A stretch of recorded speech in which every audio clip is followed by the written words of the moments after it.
Nanindigan ang prosecution team na walang kaugnayan ng impeachment trial ni VP Sara sa mga kasong kinakaharap ng ilang senador sa minorya.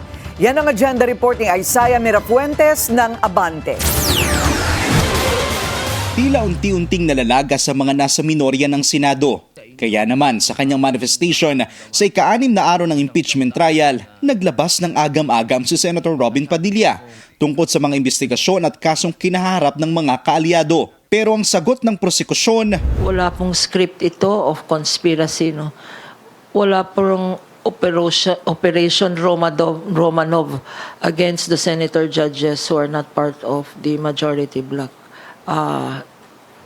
Para sa bayan lang to, para sa katotohanan. Ang sigurado raw, naglipa na ang trolls sa panahon ng paglilitis at pinalalabas sa taong bayan na talo na ang prosekusyon. So tinitira na kami yung mga prosecutors kung ano-ano na, no? Merong rapist, merong communist, merong sa amin, ano? Wag lang nila ako tirahin kasi magko-confess na ako. Marami talaga akong kasalanan. You don't need to make tira me. Ito ay laban ng katotohanan at laban ng fake news.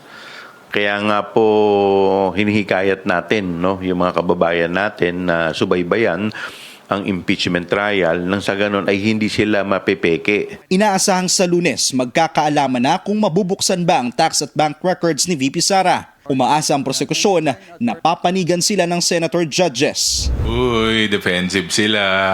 May tinatago.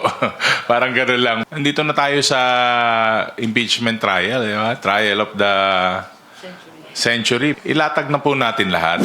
Sa susunod na linggo, huling testigo na ang ihaharap ng prosekusyon para sa Article 4 o kaugnay sa grave threats. Si NBI Director Melvin Matibag ang huling alas ng prosekusyon na mas kaabang-abang daw dahil may mga pasabog.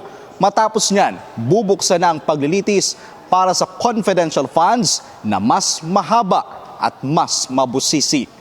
Para sa agenda, Isaiah Mirafuentes, Abante.